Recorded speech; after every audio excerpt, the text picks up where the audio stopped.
అంబేద్కర్ గారి విగ్రహాన్ని అసెంబ్లీలో ప్రతిష్ఠింపజేసిన ఆనాడు ఉమ్మడి ఆంధ్రప్రదేశ్లోనే బతుకమ్మ పండుగకు రాష్ట్ర పండుగ హోదాను కల్పించగలిగిన ఇవన్నీ కూడా తెలంగాణ జాగృతి నిరంతరాయంగా పనిచేస్తూ వచ్చినటువంటి సందర్భాన్ని ఒకసారి మీ అందరి ముందు కూడా ఆవిష్కరింపజేస్తా ఉన్నాం.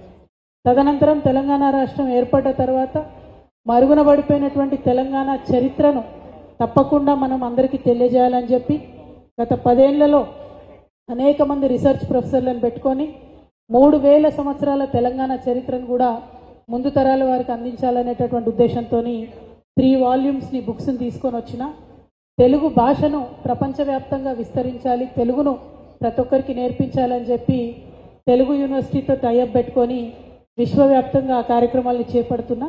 ఇట్లా అనేక కార్యక్రమాలు, మరీ ముఖ్యంగా ఈ సంవత్సరం పోయిన సంవత్సరం మహిళా బిల్లు ఉండాల్సినటువంటి అవసరం ఎందుకుంది, మహిళలకు రాజ్యాధికారం రావాలంటే ఖచ్చితంగా పార్లమెంట్లో బిల్లు పాస్ కావాలనేటటువంటి ఉద్దేశంతో దేశమంతా మర్చిపోయినటువంటి సందర్భంలో కేంద్రంలో ఉన్నటువంటి భారతీయ జనతా పార్టీ ప్రభుత్వానికి మరొకసారి వారి బాధ్యతను గుర్తు చేస్తూ ఢిల్లీలో పెద్ద ఎత్తున ధర్నా నిర్వహించిన ఈ కార్యక్రమాలన్నీ ఒకటి తర్వాత ఒకటి భారత్ జాగృతి సంస్థగా రూపాంతరం చెందినటువంటి తెలంగాణ జాగృతి చేస్తున్నటువంటి కార్యక్రమాలన్నీ పెద్దలందరి సమక్షంలో ఒకసారి గుర్తు చేస్తూ, మరి ఇటువంటి ఒక సామాజిక పరమైనటువంటి అవగాహన ఉన్నటువంటి సంస్థ, ఇటువంటి సమాజం పట్ల బాధ్యతతో అనేక కార్యక్రమాలు తీసుకొని పనిచేస్తున్నటువంటి సంస్థగా ఇవాళ బడుగుల కోసం పనిచేసినటువంటి ఆశాజ్యోతి యావత్ భారతదేశంలో గొప్ప సంఘ సంస్కర్తగా, in fact one of the pioneering social reformers of ఇండియాగా చెప్పుకోగలిగిన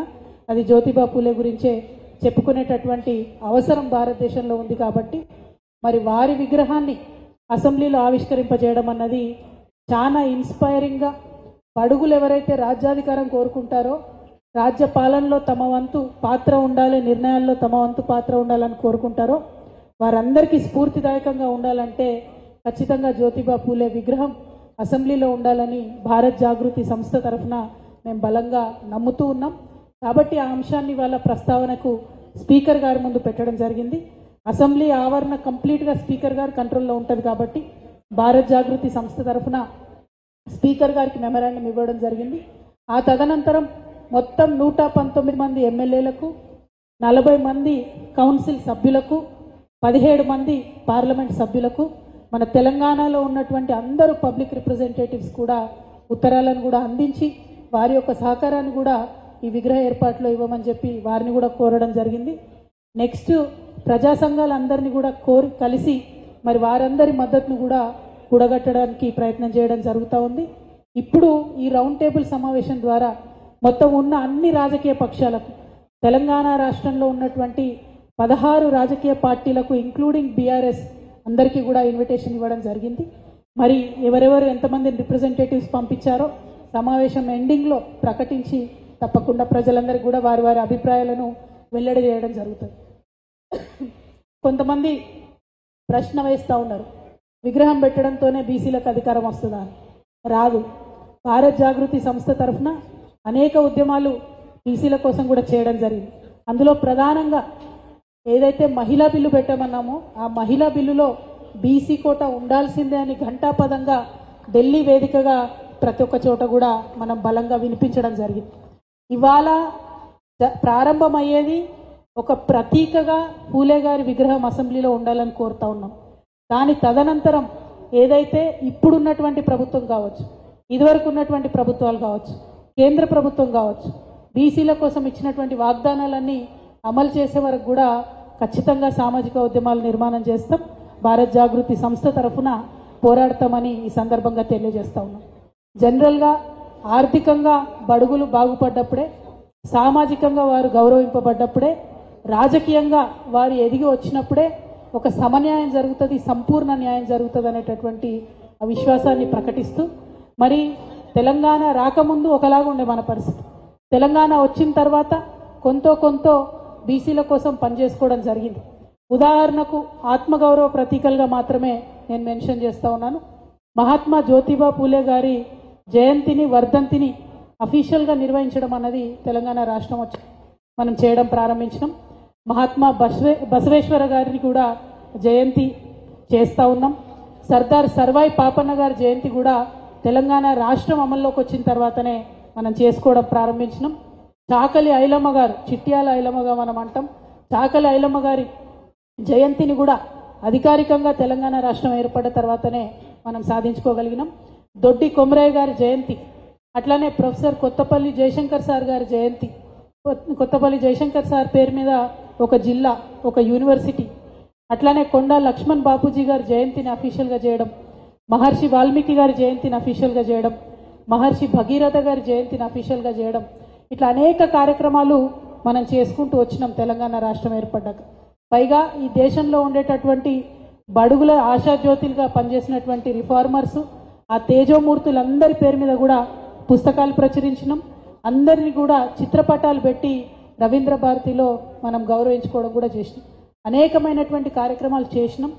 రాజ్యాధికారంలో కూడా భాగస్వామ్యం చేయాలనేటటువంటి ఉద్దేశంతో మార్కెట్ కమిటీల దగ్గర నుంచి మొదలు పెడితే చాలా చోట్ల కూడా రిజర్వేషన్స్ ఇచ్చుకుంటూ వెళ్ళడం జరిగింది.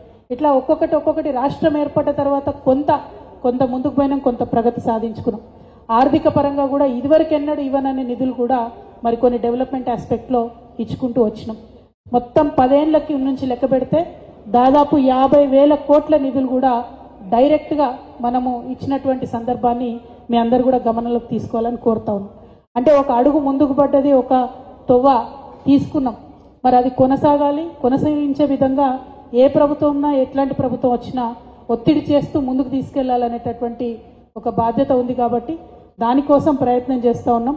దానిలో తొలి అడుగే ఈ విగ్రహ సాధన కోసం మేము ఏర్పాటు చేసినటువంటి రౌండ్ టేబుల్ అని ఈ సందర్భంగా మీకు తెలియజేస్తూ, ఎజెండా చాలా పెద్దగా ఉన్నది, కానీ ఎంత పెద్ద ప్రయాణమైనా ఒక్క అడుగుతోనే ప్రారంభమవుతుంది. కాబట్టి ఆ ఒక్క అడుగు, ఈ తొలి అడుగు ఇవాళ కావాలని చెప్పి మనస్ఫూర్తిగా కోరుకుంటూ, ఈ రౌండ్ టేబుల్ సమావేశానికి ఇంత పెద్ద ఎత్తున హాజరైన ప్రతి ఒక్కరికి కూడా నమస్కారాలు తెలియజేస్తూ ఉన్నాను. ముఖ్యంగా మా రమణన్న గారికి ధన్యవాదాలు. ఈ కార్యక్రమాన్ని సమన్వయం చేయడానికి ఒప్పుకున్నారు. వారికి ముందే నేను వార్నింగ్ ఇచ్చిన, మరి ఎక్కువ మంది వస్తాం, ఎవరిని నారాజు చేయకుండా మైక్ ఇవ్వాలి, ఎవరికి బోర్ కొట్టకుండా కార్యక్రమం నడిపించాలని కూడా రమణన్న గారికి చెప్పినాం. వారి సహకారం మరవలేంది, చాలా ఓపికగా వారు ఒప్పుకున్నారు. మరి ఈ మొత్తం కార్యక్రమంలో కూడా అనేక మంది మా అన్న తమ్ములు, అక్క చెల్లెలు అందరూ ఉన్నారు. వారందరికీ చివరిలో పేరున నేను ధన్యవాదాలు తెలియజేయడం జరుగుతుందని చెప్పి తెలియజేస్తూ, తెలంగాణ జాగృతి తరఫున ఏర్పాటు చేసిన ఈ కార్యక్రమంలో పాల్గొన్నందుకు మళ్ళొకసారి ధన్యవాదాలు.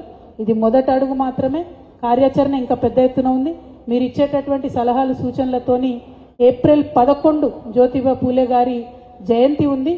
ఏప్రిల్ 11 లోపల ఒక సానుకూల ప్రకటన రాష్ట్ర ప్రభుత్వం నుండి రాబట్టాలనేటటువంటిది ప్రాథమికమైనటువంటి లక్ష్యం. ఆ దిశగా మనం ఎట్లా ముందుకెళ్దామన్నది మీ అందరు కూడా సూచించవలసిందిగా కోరుతూ మళ్ళొకసారి మీ అందరికీ ధన్యవాదాలు. Thank you. జై తెలంగాణ. థ్యాంక్ యూ అక్క. జ్యోతిబా పూలే విగ్రహ ఏర్పాటు ఆవశ్యకత ఎంత అవసరమో చెప్పినటువంటి కవిత గారు, అదేవిధంగా జ్యోతిబా పూలే గారి యొక్క కృషి, వారి యొక్క నేపథ్యం ఇక్కడికి వచ్చిన అందరికీ కూడా మీకు తెలిసే ఉంటుంది. కాబట్టి నేను మళ్ళీ దాన్ని పునరుచ్చారణ చేయను. ప్రధానంగా అంటే